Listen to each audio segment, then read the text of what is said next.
Hello everyone, thanks for coming to this first session and the parallel sessions. I'm Ian Glover, I'm from the Technology Enhanced Learning team, the central one, and I'm chairing this session today. We've got two presentations, and because they are quite closely related, what we're going to do is have all of the question time at the end. So we'll have the presentations right after each other, and then a question session that kind of covers both sets of presentations. So I hope that's okay. The first presentation we have is called Exploring the Use of Digital Technologies and Devices in Student Learning, and we have Dr. Helen Kay and Alan Donnelly here to present that. Thanks.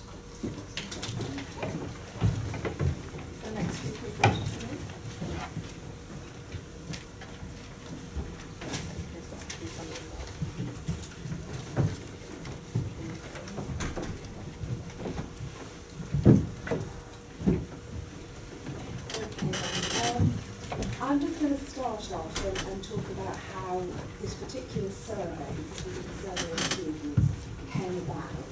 And then Alan's done all the analysis of it, so he'll take over and kind of take you through the findings. So if we just, failing on this front, back to the, so we did a digital technology survey earlier this year. And it ran right at the beginning of semester one, 16th of October until the 2nd of November. And it came about because I was approached by Luc Deforge from the Faculty of Development Society to support a visiting scholar who came over from Spain to do some work around digital technologies. They've been working in Spain in a school context, looking at the use of digital technologies by pupils, and wanted to do something similar in an HE context in England. So it was very interesting around what she wanted to explore. We thought it would be useful to look at this in a SHU context. In looking at this, we also thought it would be really useful and valuable at the time to get a feel for students' use of mobile technologies and just take a pulse across the institutions, just how many students were using different devices. And what we decided to do was to look at students who were new to the institution, so to try and get a feel for them when they were coming in, how they were using the different digital technologies, and by that we mean Web 2 technologies, and what devices they were using. So we targeted postgraduate, undergraduate students new to the institution. We had a target population of going on from 9,000 students, 8,500, 9,000 students. We got a 22% response rate on the survey, which is quite good for an electronic survey. We emailed the students asking them to complete the survey.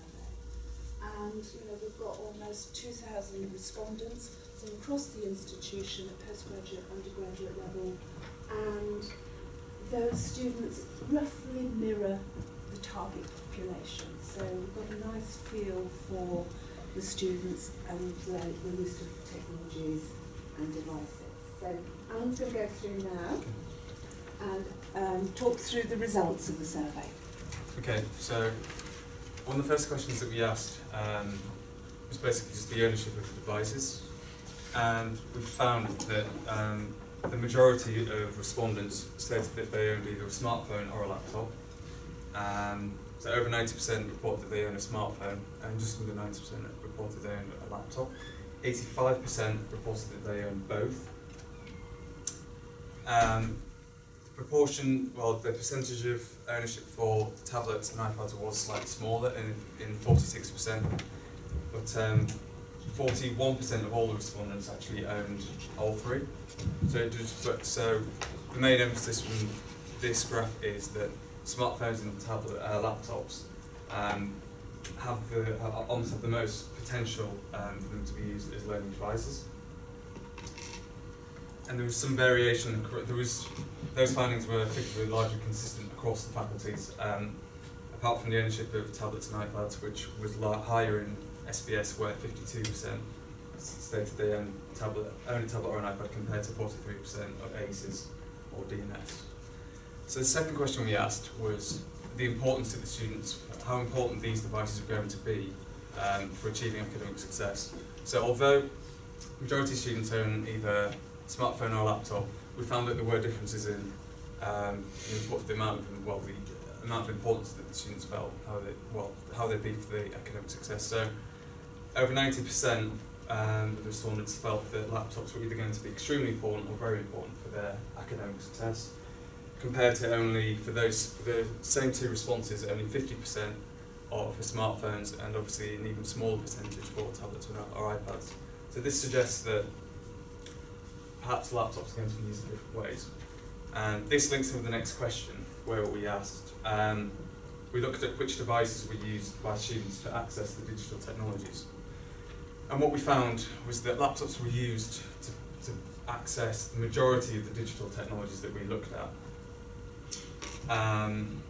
compared to smartphones and tablets or iPads. So smartphones and tablets or iPads tended to be used in similar ways. So they were used mainly for digital technologies that involve communicating and consuming, so things like watching videos, social networking, using Twitter, all digital technologies that have that kind of the social element to them, or communication, so quicker tasks.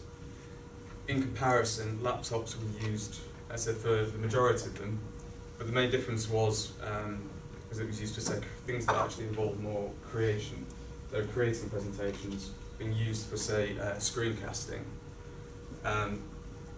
So it indicates that laptops were being used as creation devices, if anything, whereas smartphones and tablets, there was more similarities in their use. But we'll come back onto this in a second. So, onto the digital technologies, we looked at a total of 12.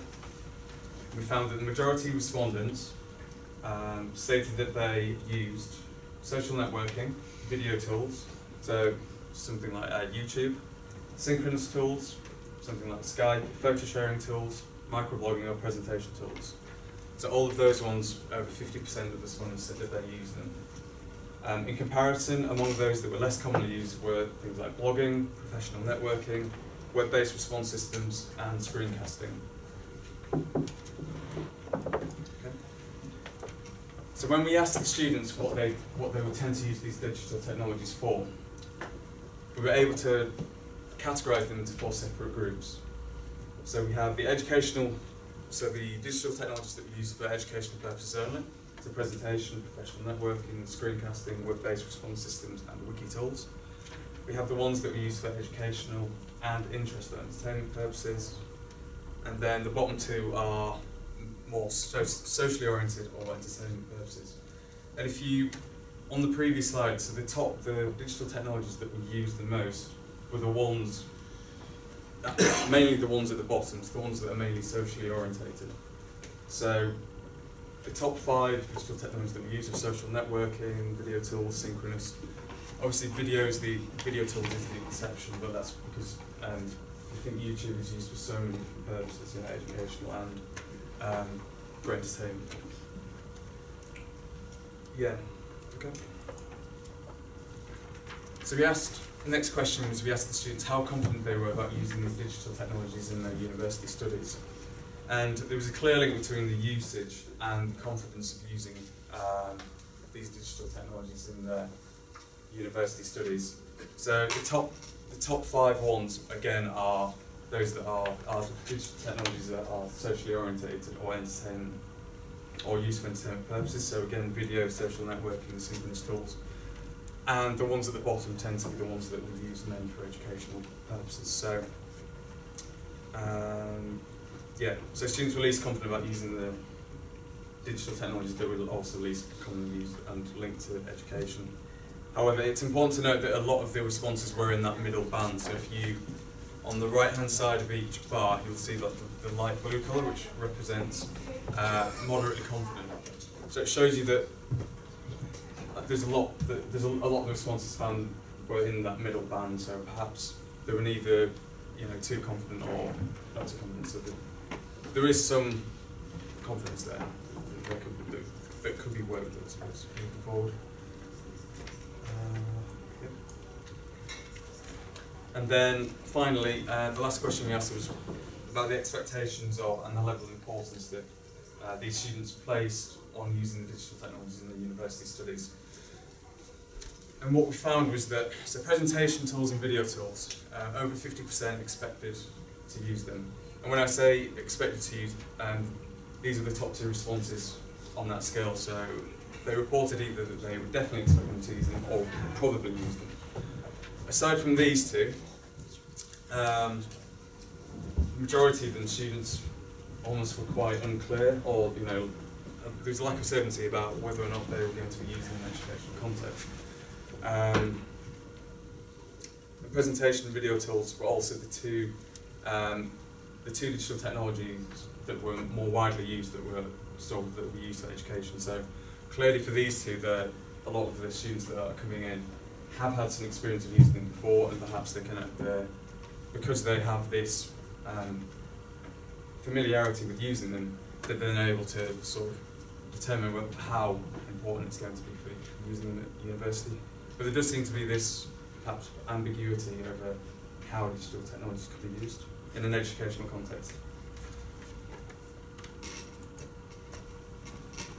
So, in summary, we found that the majority of students reported that they owned laptops and smartphones.